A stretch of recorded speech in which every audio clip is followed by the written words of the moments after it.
అందరికీ ఆదోని న్యూస్ నెట్వర్క్కు స్వాగతం. శ్రీ మహాయోగి లక్ష్మమ్మ ఆవ్వా జాతర ఈ నెల 19వ తేదీన ఆదోనిలో భక్తిశ్రద్ధలతో ప్రారంభం కానుంది. ఉదయం 1 గంటకు మూల విరాట్కు అభిషేకం జరగనుంది. అనంతరం ఉదయం 10 గంటల నుండి మధ్యాహ్నం 2 గంటల వరకు అన్నదాన కార్యక్రమం నిర్వహించబడుతుంది.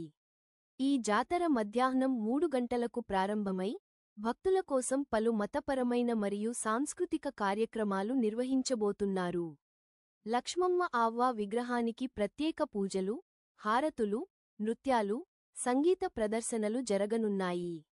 వేలాదిగా భక్తులు ఈ పర్వదినానికి హాజరై ఆశీస్సులు పొందేందుకు సిద్ధమవుతున్నారు.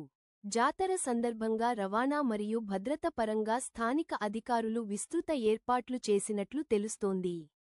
ఇంకా ఇటువంటి విశేషాలకు ఆదోనిలో కొత్తగా ప్రారంభమైన ఆదోని న్యూస్ నెట్వర్క్కి వెంటనే సబ్స్క్రైబ్ చేయండి.